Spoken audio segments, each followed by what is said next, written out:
Right మరో breaking news చూస్తున్నాం. Hero Akkineni Nagarjuna N convention ను హైడ్రా అధికారులు కూల్చివేస్తున్నారు.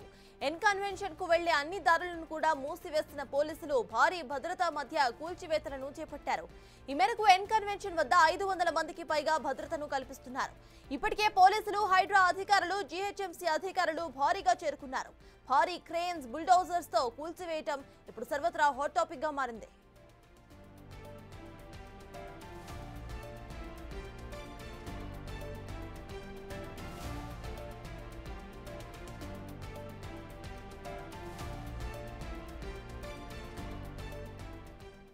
ఇక తమ్మిడిగుంట చెరువులో 3 ఎకరాల 30 గుంటలను ఆక్రమించి ఎన్ కన్వెన్షన్ సెంటర్ను నిర్మించారని పలువురు హైడ్రాకు ఫిర్యాదు చేశారు. ఎఫ్టీఎల్ పరిధిలో నిర్మించిన ఎన్ కన్వెన్షన్ సెంటర్ను తక్షణం కూల్చివేయాలని హైడ్రా కమిషనర్ ఏవి రంగనాథ్ను జనం కోసం అనే సంస్థ ఫిర్యాదు చేసింది.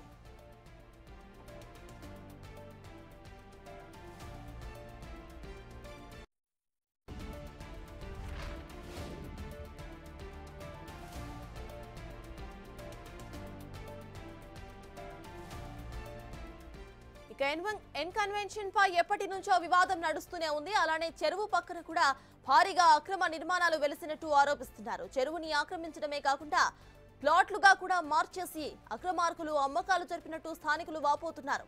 ఈ క్రమంలోనే అధికారులు రంగంలోకి దిగి నాగార్జున లాంటి బడా హీరో ప్రాపర్టీ పైన కూడా హైడ్రా అధికారులు చర్యలు తీసుకోవడం ఇప్పుడు చర్చనీయాంశంగా మారింది.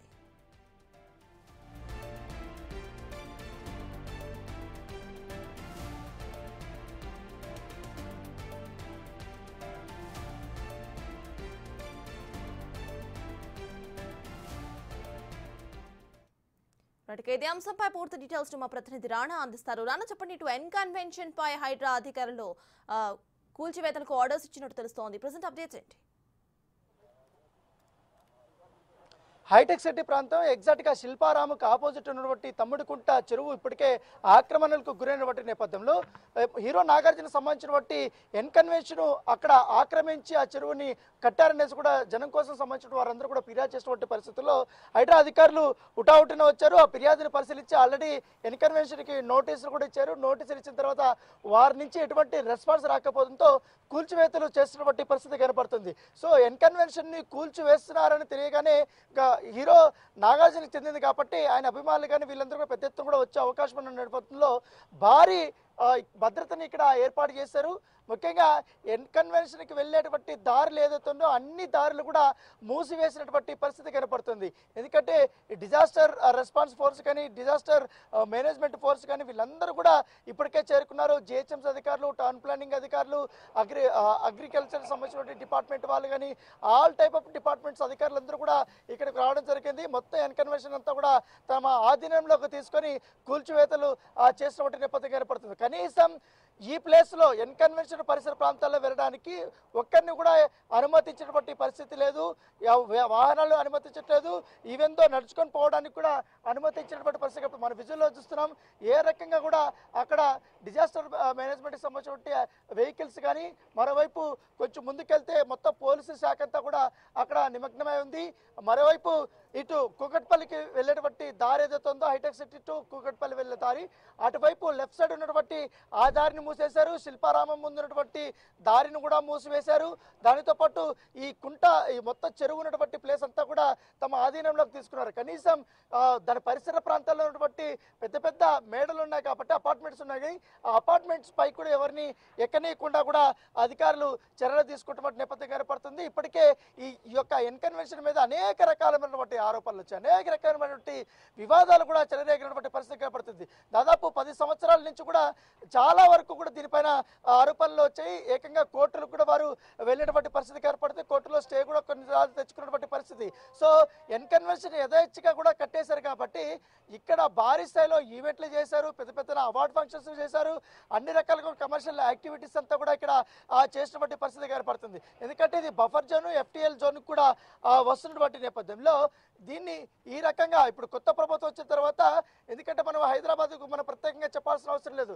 వర్షం పడిందంటే చాలు, చినుకు పడితే చాలు మొత్తం రోడ్లంతా కూడా జలమయం అయిపోవడము, నాలాలు కానీ పొంగి పొర్లిపోవడము, అవంతా రోడ్లపైకి వచ్చేసి ఇళ్లలోకి వెళ్ళిపోయి చాలా నానా ఇబ్బందులు పడుతున్నటువంటి పరిస్థితుల్లో దీనికంతటికి దాంతోపాటు సమ్మర్ వచ్చిందంటే చాలు మొత్తం వాటర్ అంతా కూడా డ్రైనేజ్ మామూలు వాటర్ కానీ అవంతా కూడా అండర్ గ్రౌండ్ వాటర్ కానీ అంతా కూడా డ్రై అయిపోతున్నటువంటి సిచ్యువేషన్ కూడా.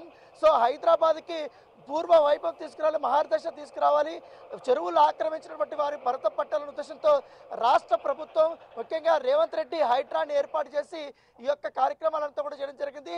హైడ్రా ఏర్పాటు చేసిన తర్వాత ఎవరి ఒత్తిళ్ళకి తలగ్గకుండా పూర్తిగా ఎక్కడ ఫిర్యాదు వస్తే వాటినంతా కూడా పరిశీలించి వాటి మొత్తం అది నిజంగానే బఫర్ జోన్లోకి వస్తుందా లేకపోతే ఎఫ్టీఎల్ జోన్కి వస్తుందా, నిజంగానే ఆక్రమించారా లేకపోతే అన్నీ కూడా వాళ్ళు బేరేజీ వేసుకుని అన్ని రకాల డిపార్ట్మెంట్ అధికారులతో కూడా వారు చర్చలు జరిపి ఒక నిర్ధారణకు వచ్చిన తర్వాత అది నిజంగానే ఆక్రమించారు, అక్రమంగా కబ్జా చేశారు, అక్రమంగా అక్కడ వాణిజ్యపరమైనటువంటి అంశాలతో కూడినటువంటి అపార్ట్మెంట్లు కట్టడము, డబ్బులకి అమ్మేసుకోవడము, ఇలాంటి కన్వెన్షన్స్ కట్టి ఉన్నటువంటి ప్లేస్లంతా కూడా అధికారులు గుర్తించి వెంటనే దానిపైన చర్యలు తీసుకుంటున్నటువంటి పరిస్థితి ఏర్పడుతుంది. సో ఫిర్యాదు అందితే చాలు హైడ్రా అధికారులు అక్కడ వాలిపోతున్నారు. సో ఈ మధ్య కాలంలో చూస్తున్నాం రాష్ట్ర వ్యాప్తంగా ఒక సంచలనం సృష్టిస్తుంది హైడ్రా అని చెప్పొచ్చు.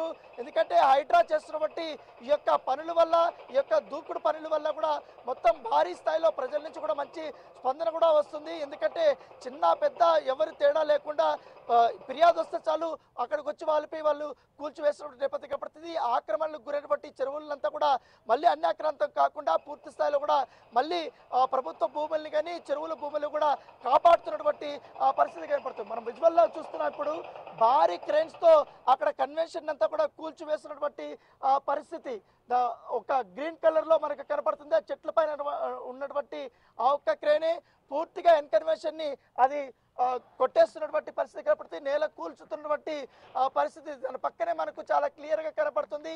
పెద్ద కొండలాగా ఆ ప్రాంతం కూడా ఆల్మోస్ట్ చెరువుకు సంబంధించింది. దాని పక్కన కొన్ని షెడ్స్ వేసి కూడా దాన్ని కూడా ఆక్రమించారు.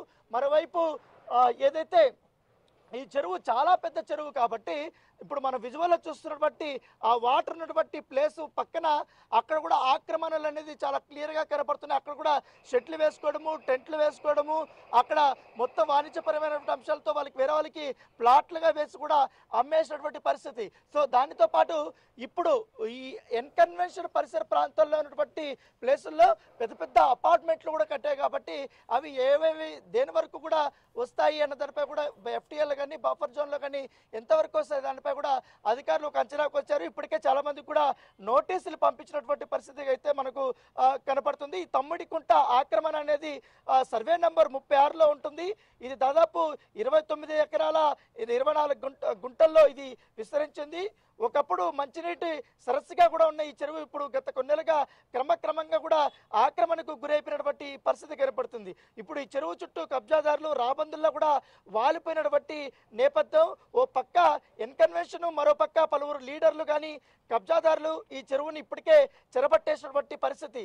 సినీ హీరో నాగార్జున అని చెప్తున్నటువంటి ఈ ఎన్కన్వెన్షన్ ఇప్పటికే ఈ తమ్మిడికుంట చెరువులో ఉందంటూ కూడా గతంలో స్వచ్ఛంద సంస్థలు కానీ ప్రజాపతులు, రెవెన్యూ, ఇరిగేషన్ అధికారులు కూడా పలుమార్లు దీనిపైన ఫిర్యాదులు కూడా చేసినటువంటి పరిస్థితి కనపడింది. కానీ గత ప్రభుత్వం అన్నీ కూడా చూసి ఉండింది నిమ్మకుంది కానీ ఎక్కడా కూడా చర్యలు తీసుకోలేదు. పైగా ఎన్కన్వెన్షన్ అధికారులకి వంత పాడినటువంటి పరిస్థితి. కానీ కొత్త ప్రభుత్వం వచ్చింది. ముఖ్యంగా ఆక్రమణలకు గురైనటువంటి వేలాది చెరువులు హైదరాబాద్ పరిసర ప్రాంతాల్లో వాటినంతా కూడా ఈ కబ్జాకోరుల బారి నుంచి కూడా కాపాడాలనే ఉద్దేశంతో కూడా ఉంది. కాబట్టి ఇప్పుడు యాక్షన్లో దిగి ఈ రకమైనటువంటి చర్యలకి పూనుకొట్టిన నేపథ్యం అయితే కనపడుతుంది. సో ఎక్కడ 29 ఎకరాలు కనీసం మన కంట్రోల్లో ఇప్పుడు విజువల్లో చూస్తున్నటువంటి ప్లేస్లో 4 ఎకరాలు కూడా కనపడినటువంటి సిచ్యువేషన్. అంటే ఏ రకంగా కూడా వీళ్ళందరూ కబ్జా చేశారు ఇన్ని సంవత్సరాలు అనేది మనం చాలా క్లియర్గా కూడా మనకు కనపడుతుంది. పైగా ఈ హైటెక్ సిటీ ప్రాంతంలో చాలా వరకు అత్యంత కాస్ట్లీయెస్ట్ ఏరియా అంటే ఇక్కడే చెప్పుకోవచ్చు. దీని పక్కన రైట్ సైడ్ యశోద లాంటి పెద్ద పెద్ద మల్టీనేషనల్ హాస్పిటల్ కూడా ఇక్కడ కట్టారు. పెద్ద బహుళాంతస్తులకు సంబంధించిన కోవనీకి సంబంధించిన పెద్ద పెద్ద బిల్డింగ్లు కూడా అక్కడ అపార్ట్మెంట్లు కట్టినటువంటి పరిస్థితి కనపడుతుంది. మనం చూస్తున్నాం ఎంత పెద్ద పెద్ద స్థాయిలో అక్కడ అపార్ట్మెంట్లు కట్టారు. దాని పక్కనే యశోద హాస్పిటల్ కూడా మనకు చాలా క్లియర్గా కనపడుతుంది. దానికంటే ముందు ఒక పెద్ద ఎత్తున దాదాపు 8 ఫ్లోర్ల దాకా కట్టినటువంటి కింద ఒక అపార్ట్మెంట్ కూడా